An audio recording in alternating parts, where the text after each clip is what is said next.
Hello, good people. It's Professor Wachtel. The topic of this discussion is the sealing wax, the axe, and the eye. Soul as actuality. We begin from the following starting point. Based on our experience of the affections of the soul, it seems impossible not to recognize that soul and body are closely related. That is, based on what living things do, it seems impossible to separate soul and body. I've also said that Aristotle categorizes soul as an actuality. Another term that Aristotle uses to express the same idea is form.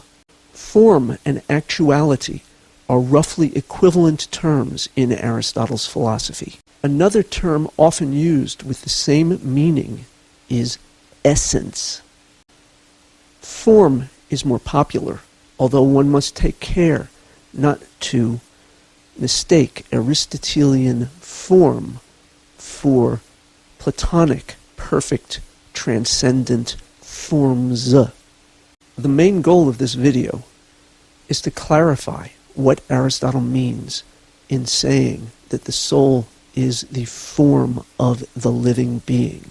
What follows here is going to seem obscure at first, and then I'm going to show, hopefully, that understanding Aristotle's definition of the soul is not that hard. Book 2, Chapter 1 of Aristotle's De Anima is full of sentences like these. The soul must be a substance in the sense of the form of a natural body having life potentially within it. And the soul is the first grade of actuality of a natural body having life potentially in it. And soul is the first grade of actuality of a natural body having life potentially in it. When I ask people how Aristotle defines the soul, one or more of these quotations is usually part of the answer. This is exactly the kind of answer that I gave when first considering how Aristotle defines the soul. Answers such as these are not wrong, but by themselves they're also not very enlightening. Grasping their meaning depends on developing understanding of what Aristotle means by form, also known as actuality, also known as essence. The most intuitive way to get a handle on Aristotle's understanding of form is to examine a series of analogies that he offers. The analogy between, on the one hand, a piece of sealing wax and its shape, and on the other hand, the living being. The analogy of the soul and an axe. And finally, the analogy between the soul and an eye. Before Aristotle presents these analogies, he establishes that soul and body are not the same thing. Indeed, they cannot be the same thing. Body, he points out, is a very general term. The body of a thing is the subject or matter, not what is attributed to it. A being with a body need not be a living being. Body just denotes physicality, and that is all. What makes something a thing of a specific kind, Aristotle proposes, is not its body, but its form or actuality or essence. This is a core principle of Aristotelian metaphysical theory. An individual thing, what he calls a primary substance, is a composite of matter and form. No thing could be just a body that is matter and nothing else. Can you picture in your mind matter as such? That is matter with no specific characteristics. No, you cannot. Everything is a particular kind of thing, with form being the natural principle of being a particular kind of thing. Why Aristotle thought this was the correct analysis of the nature of things is the subject of a separate discussion about Aristotle's metaphysical theory. One can certainly say more about each of the quotations in which Aristotle gives a definition of the soul, but I don't think that's the best strategy in this context. With a little background in Aristotle's metaphysics under our belts, let us now turn to the analogies that I mentioned earlier and explore what Aristotle proposes they show us regarding the nature of soul as the form of a living being. Soul and body make up a unity. That is, in Aristotle's view, a living being is one thing. A living being is a single thing. It is composed of two elements, body and soul, also known as matter and form. Without both present at the same time, the living being is not a living being. A body without a soul is a mere corpse, not a living being. In pop culture, people imagine the bodies of formerly living beings that move around, usually doing very unpleasant things. These scary beings, of course, are zombies. It's also common in popular culture for people to imagine souls without bodies, also doing very scary things. These are ghosts.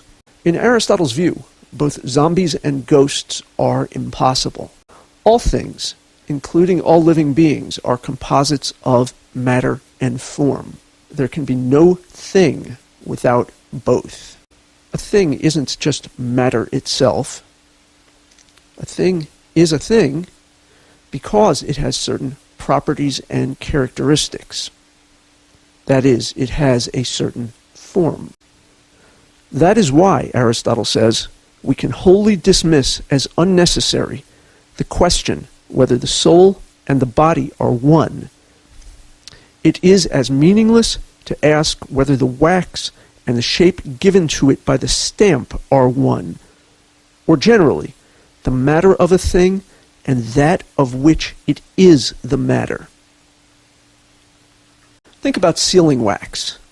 These days, it is not commonly used, but I'm told that you can see sealing wax in use on the TV show Game of Thrones, so you might have seen it. Sealing wax, back in the day, or on Game of Thrones, is used to seal a written communication closed so that the recipient knows that no one has read it while it was in transit. The writer drips some molten wax over the closure of a written communication, sealing it closed. While the wax is still not completely solidified, the writer then applies a stamp to the wax with a distinctive design. When the recipient receives the letter, the recipient will know that the letter has not been opened in transit if the wax is unbroken and the distinctive design remains intact.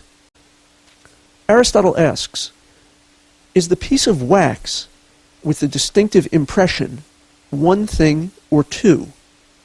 It's clearly one thing. It is a whole. It's a material thing, for sure, but it isn't just a material thing. It is a material thing of a particular kind. The particular kind of material thing it is, Aristotle says, is a result of its form. A piece of wax stamped into a particular form is a very simple whole.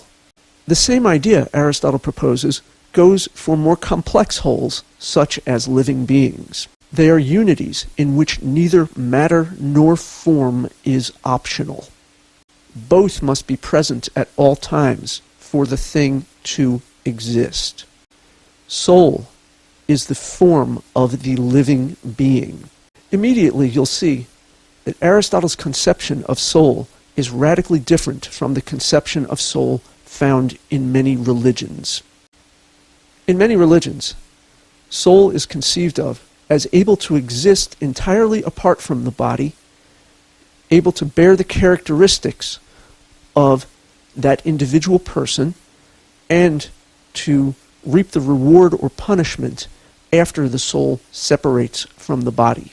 In common talk, such religions believe in life after death. Although the ancient Greek religion included such ideas, Aristotle probably would have thought them to be very strange.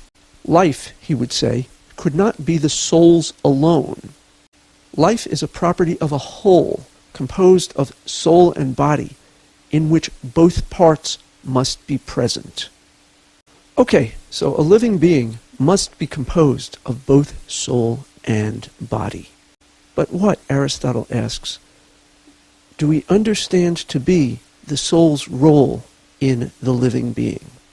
In other words, what more can we say about soul as form, actuality, essence?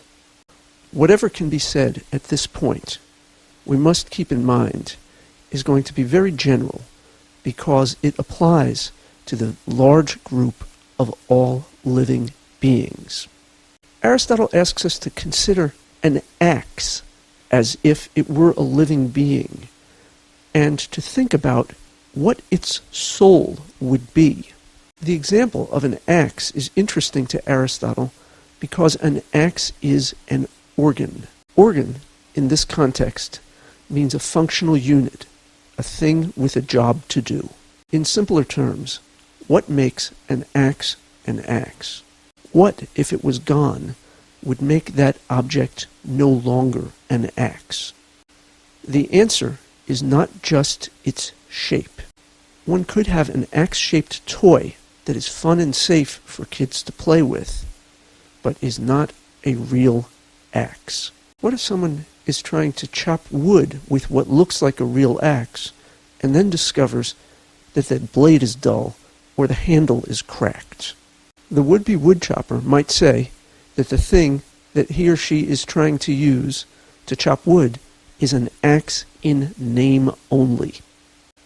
That is, the thing is sort of axe-like in appearance, but like the child's toy axe, doesn't do the job of an axe, and therefore is an axe in name only. It lacks that which makes an axe really an axe. Think also about the kind of ancient hand axes that one sees in museums that display Stone Age artifacts. These tools don't much resemble modern axes. What is it that makes them real axes, and not just axes in name only? What do all axes have in common? If you are thinking the power to chop, then you are thinking like Aristotle. The power to chop is the equivalent of the soul of the axe. If the axe were a natural body, then the power to chop would be its soul. The power to chop is what makes an axe an axe. Here we clearly see the Aristotelian notion that the form of a thing is not merely its physical shape. Form is the immanent principle by which a thing is the kind of thing it is. It is that by which a thing has the power of its doing. Aristotle also asks us to imagine an eye as an independent living thing and consider what its soul would be. His answer is that the power to see is what makes an eye an eye. If the power to see were removed, then what appears to be an eye would not be a real eye. It would be an eye in name only. Nearly everyone has heard of glass eyes. The glass eye has a function, but it is not to see. Its function is cosmetic. It makes a person who has lost an eye look more like the majority of people who have both natural eyes. Its function has nothing to do with seeing.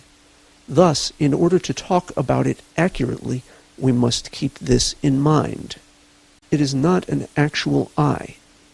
It is an I substitute that lacks the form, actuality, or essence, the power that makes an I a real I. It is, however, a real substitute for a natural I. It is, however, a real cosmetic placeholder for a natural I. Let's return for a minute to ghosts and zombies. With our developing understanding of Aristotle's philosophy of living nature, now including, number one, the idea that a living being is a unity of soul and body, and, number two, that soul specifically is the part of the unity that is the power by which it is a living thing, we can now think with more precision about why Aristotle would regard ghosts and zombies both to be impossible. He is not merely implying that he does not believe in them. He is implying that one can't believe in them and make sense at the same time. It wouldn't be possible, Aristotle would say, for a being to lack either a soul or a body and do any of the things that living things do. So, no one should worry about the zombie apocalypse, in which zombies run around trying to eat people's brains, or even run around at all. And no one should worry about ghosts causing thunks in the night. Whatever makes a thunk in the night requires a body. Now, I'm not saying that thunks in the night aren't scary, but whatever causes them, at least it can't be a ghost. That's a relief, I guess.